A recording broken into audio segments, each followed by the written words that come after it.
जय जगन्नाथ केमिति अछन आपण माने मु स्नेहा स्नेहा डेली लाइफ को आपण मानकु स्वागत। पालंग शाग तो एबे मार्केट रे बहुत परिमाण रे मिलुची। आ शीत दिन रे पालंग शाग बहुत मिले। हम पालंग शाग आम देह पई बहुत भलो। आ पालंग शाग शीत दिन रे ही मिले, सेतले कि आमे एबे शीत दिन रे पालंग शाग मिलुथबारो आमे ताको डेली खाइबा निहाती दरकार। आ सबुदिन पालंग शाग रे किछि किछि नुआ नुआ करी खाइबा दरकार। सेथिले कि मु आज पालंग पनीर बनैछि, चालंतु आमे एबे बनैबा। तापमै प्रथमे एमति पालंग शाग नै जाइछि। ए पालंग शाग आपण माने देखि पारथिबे, एमति पालंग शाग नै जबे, ताको तपर से शागर जो चेर भागटाको आपण माने एमति काटी देबे।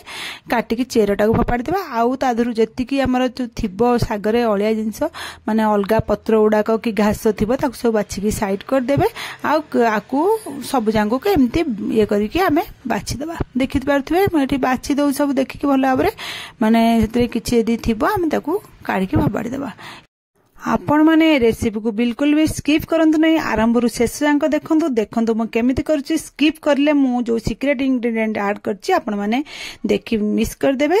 आ परे कहिबे मते टेस्ट भलो लागे। देखि पारुथिबे साग भितरे जेति कि अळिया जिंस थिला मु त सब काढी कि सफा कर देछि। आ सब जगह साग को मैं सफा कर देली। तापर ताको एमती गोटा आ काटिबेनी, एमती गोटा ताको धोई देबा। धोई देके एमती छाणार जगह रोडे रखी कि सब पानी ता दूर निगाड़ी देबा। तापर से पानी निगिला भितर एठी मु कोन करछन दुईटा कंचा लंका नेछि आ 1 इंच अद्दा के छोट छोट करी काट नेछि आ 8-10 टा खंड कोला रसुन नेछि। से आमे तापर कोन करे ना गोटे प्यान बसे देबा। से प्यान ने जो धोई की रखि जो पालंग शागटा को से पालंग शागटा को दे देबा। आ मटी गरम पानी दे देछि। आपण माने सबले रोसई कलाले गरम पानी ही दियंतु, देखबे रोसई शीघ्र सरीबो। आ मटी गरम पानी देला परे जो रखिथिले दुईटा कंचा लंका 8-10 कोला रसुन आ अद्दा गोटे छोट छोट करी काटिकी ताको आमे पकई देबा। पकई देके आको एमती टे चामच रे आमे गोळेई देबा। जेमि तापर गोळेई ताको फुटिबा पई छाडी देबा। घोड़ेइबेनी मन रखंतु। ए पालंग शाग कला शाग को केबे घोड़ेइबेनी, न ता कलर चेंज हो जाए आ फिकालिया कलर आसे देखिया को भलो लागेनी आ खाइबा को मध्य भलो लागेनी। सेथिलागी आपण माने त साग करूचन ताल केबे भी आपण ताको घोड़ो ना घोड़ेइबे नै। तापरे मु ताको एमती गोळेई गोळेई ताको टे फुटे दउची। आ 5 रु 7 मिनिट फुटेबे। आ बेसी फुटेबे नै। देख परते 5-7 मिनिट हैला परे मु आपण मानु देखौची हमर साग पूरा सिजेलानी। 8 अधिक आ सिजेइबे नै। संगे संगे ताको ओटे छणा के छाणी के रखि देबे, जेमिति सेतरु सब पानी निगडी के एटा ठंडा हे जिवो। एबे देखि पारुथबे मोर पानी भी सब निगडी गलानी आ सागटा भी ठंडा हे गलानी। मु ताको गोटे ग्राइंडिंग जार रे देकी तार ओटे पेस्ट बनाई देछि। एमती पूरा प्यूरी पूरा प्लेन करके बनई देबा। आ कहीं ना आमे पालंग पनीर करबा, हेते पालंग टा हमर पेस्ट करबा दरकार। तापर मु ताको बे साइड रे रखि देबी। चलंदे बनैबा पालंग पनीर। ता पई मोटे प्यान बसे देछि। प्यान ने अल्प टिके रिफाइन तेल देछि, बेसी देबेनी। 2 चम्मच खंड रिफाइन तेल देबे। तेल गरम होला परे मोटे पनीर को एमदी क्यूब साइज रे काटि रखितली। आपण के हिसाब रे आपण छोट बड़ करिकि पनीर काटि के रखि देबे। आ पनीर टा को पकई के ताको हल्का भाजी देबे। आ केही केही भी पनीर को कंचा भी पालंग पनीर रे रोसई करंती, किंतु मु टिके हल्का भाजी दे। हल्का भाजी देले खाइबा को हमको भल लागे। आपण को यदि भजी की पनीर यूज करिया को इच्छा नाही ताले कंचा पनीर भी यूज करि परिबे, किंतु मु एठी भाजी की यूज करछि। तापर देखि पारुथिबे हम पनीर भी भाजी गेलानी। एई भली हल्का गोल्डन कलर हेले आपण माने पनीर को काढी देबे। आ बेसी भाजीबेनी। पालंग पनीर रे प्राय तो कंचा पनीर यूज करा जाय, किंतु यदि भाजीबे एमती हल्का ताको भाजी की काढी देबे। तापर आमे सेही तेल रे गोटे मीडियम साइज रो प्याज को मु छोट छोट करी काटी रखितली। से प्याज टा को पकई देछि। आ पकई के ताको आमे भाजी देबा, जेमिति प्याज रो कंचा अंशटा मरि जबो, जो जस्ट हल्का भाजी हे जबो। आपण माने देखि पारुथिबे एत्ती की भाजी हैला पंत आपण माने भाजी बेसी भाजीबेनी। माने प्राय 1 मिनिट भाजिले बहुत। 1 मिनिट परे मु एठी कोन करछि ना गोटे छोट चम्मच टी स्पून अदा रसुण पेस्ट पकई देछि। आ पेस्ट पकई के आको एमती कसी दबा। जो हल्का कसी दबा, जेमती हमर अदा रसुण रो कंचा स्मेल पळै जिवो। कंचा अदा रसुण रा टिके कसी हे जिवो, बेसी नै। 2 मिनिट खंड कसी देले हमर अदा रसुण टा कसी हे जिवो। 2 मिनिट परे देखु पारुथबे हमर अदा रसुण भी कसी हे गेलानी। अल्प टिके हम पकईतले ना, एने शीघ्र कसी हे जिवो। तापर मु टमाटो 2टा को मीडियम साइज रे ताको प्यूरी बनै देथिली। ता ग्राइंडर रे बुलेई ता ग्राइंडिंग कर देथिली। आ से टमाटो ग्राइंडिंग टमाटो 2टा को पकई दिछि। आ ग्राइंडिंग जार जेति लागिला ता धोई के ता पानी पकई देके हमें ताको फुटिया पे घोड़े के छाड़ देबा। जेमिति हमरे मसला टा कसी हे जिवो। टमाटो जेति पानी अछि पूरा मरि के पूरा भले कसी हे जेम तेल छाड़ी के भारिबो। से कसी हला भितरे चलन तमे पालक पनीर बनेबा ना, ता पे ओडे मसला रेडी करिबा। तापाई मु आज गोटे सुहानार पालक पनीर मिक्स नहीं मसलाटा यहाँ मार्केट रे मिल जाऊँगी आपण मैंने भी मार्केट रू आनी पारिबे। आ ये मसलाटा बहुत बढ़िया लगुच खायापे पालक पनीर थरे सुहानार मसला आनिक बनईकी देखंतु देखिए बहुत बढ़िया टेस्ट लगे। आ सुहाना पालक पनीर मसला को एमती गोटे गिनारे मु काढ़ी देछि। आपण मानकु कहू जदि 5 बिड़ा पालक नैथिबे आ गोटे 400 ग्राम पनीर रे गोटे पैकेट पूरा सुहाना मिक्स मसला पकईदेवे पालक पनीर मसला पकई देकी आम कौन करे ना अल्प टिके ठंडा पानी मान नॉर्मल पानी देके हम ताकू गोळी देके भल कर गोड़े देवा जमी तादर बिंडा किसी न रहा गोड़े आम साइड रे रखीदेवा आ 5 मिनट खंड ताकू रेस्ट देदेवा से मसलाटा जमी गोली होगी माने गोड़े देकी जो छाड़देवा सेटा माने मसलाटा भल कर फुलिला भितर आम ये चलते देखा टमाटो मसलाटा भी आमर प्राय कषि होगलानी आ कढ़े चारि साइड रे तेल भी छाड़लानी मसला आमर प्राय कषि जाइए आकु बेसी कषिबा दरकार ना।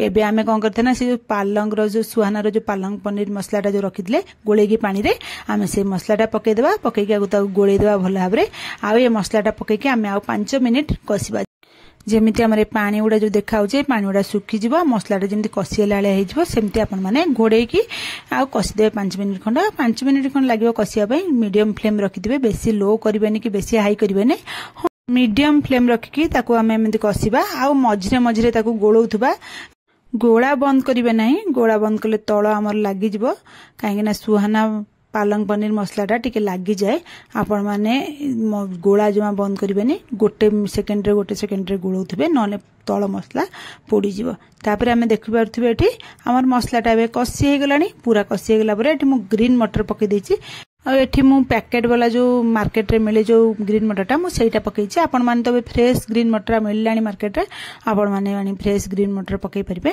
पकईकी ताको एमदी गोळेई देबे गोळेई देला परे गोटे मिनिट गोळेई देला परे आमे जो पालंग रो जो पेस्टटा बनै रखिले ना जो पालंग रे आमे रसुण कंचा लंका अदा पकईकी मिसेकी आमे सिजेकी ताको जो पेस्ट करथले सेही सिजा पेस्टटा पकई देबा पकई देके मसला संग ताको भल्ल भाबरे गोळेईकी मीडियम फ्लेम रखिकी आउ 5 मिनिट याको कसिबा जेमति मसला आ पालंग रो पेस्टा आमर भल भाव में मिसीज आ भल कर कषि हाँ जी लगी से जो जगार आम पेस्टा रखी ना पालंग पेस्टा को से जगह धोईकी अल्प टे पानी ये देदे आपण मैंने भी ये देदेवे दे भल कर गोलैकी मिसेदेवा आ गोटे मिनिट गोलौथे ना तल आमर लगिज एबे देखंतु हमर पालंगटा कषि प्राय हे गलानी आउ गोटे मिनिट भितर हमर भल करी कषि हिजबा बेसी ताऊ कषिबा दरकार नै।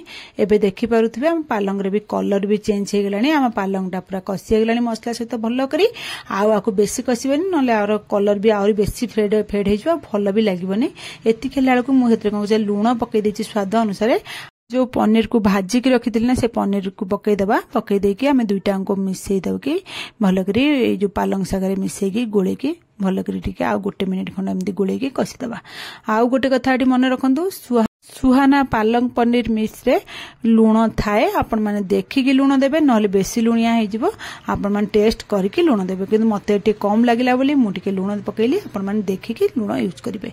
देखंतु हम मोटी गोळी देछि गोटे मिनिट खाली गोळी देबे बेसी ताऊ कसिबा दरकार नै गोटे मिनिट गोळी देला परे मोटी गरम पानी रखिथिली आ गरम पानी गोटे दे देछि आपण माने देखिकी देबे काइना हमर टिके ग्रेवी तो पालक पनीर रहइबो ना एमती सुखिला तो रहइबोनी हेते पानी दे देकी आमे ताको फुटिबा पई छाडी देबा।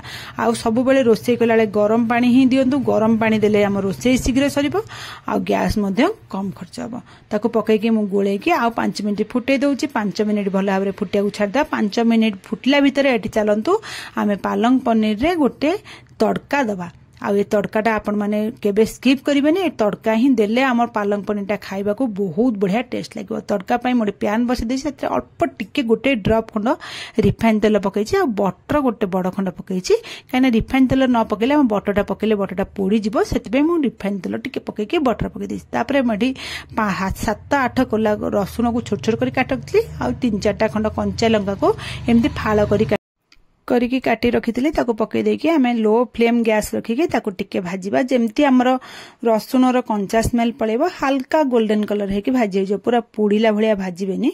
एबे देखि पारथिबे एतिकी हमर गोल्डन कलर हेला लको आमे एठी गैस ऑफ कर देबा आठो अधिक आपण माने रसुण को पुड़ीला भलिया भाजीबेनी एतिकी भाजीला लको आमे एठी गैस बंद कर देबा आ ए जो छुंकटा को नेकी आमे से जो पनीर रे पालक पनीर रे पकई देबा पनीर जो पालंग पनीर आमर थिला एटे पकई देकी आम सांगे सांगे कौन करना घोड़े दबा घोड़े देले आमर से बास्नाटा भल भाव आमर पालक सहित मिसी जीव आम तापर गोटे मिनिट पर घोड़ा काढ़ी आम एमती गोले देवा गोले देला परे गैस ऑफ कर देबा। एबे देखंतु हमर पालक पनीर पूरा रेडी आको बेसी फुटेबे नै छुंक देला परे गोटे मिनिट घोड़े छाड़ देबे तापर हम देखिबे हम पालक पनीर पूरा रेडी हो जिवो।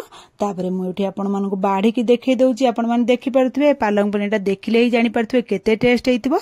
आपण माने निश्चय एमती थरे पालक पनीर घरे बनांतु देखिबे मु 100% गारंटी दउची आपनको ए रेसिपीटा बहुत पसंद आसीबो खाइले स्वाद केबे भूली परिबे नै। पालंग सागर तो प्रचुर परिमाण रे आयरन थाए आम बॉडी पई तो आयरन निहाती दरकार। जो मानकर हिमोग्लोबिन कम अच्छी से माने एबे नियमित भाव में पालंग शाग खातु शीत दिन तो पालंग शाग बहुत मिलूची मार्केट रे। आज रेसिपीटी तो आपण मानकु निश्चिंत भल लागिथिबो। जदि मो रेसिपीटी आज आपण मानकु भल लागिला ताले मो चैनल को लाइक शेयर सब्सक्राइब निश्चय करंतु। कमेंट माध्यम रे मते निश्चय जणांतु आज रेसिपीटी आपण मानकु केमिति लागिला। मु जेमिति भाबरे देखैली आपण माने सेही भली भाबरे करंतु देखिबे पालंग पनीरटा खाइबा को बहुत बढ़िया टेस्ट लागिबो। आपण माने एही भली पालंग पनीर को रोटी परोटा पूरी सबुथिरे खाइ परिबे। रहुची पुणी आपण मान पई गोटे नुवा रेसिपी नै आसीबे।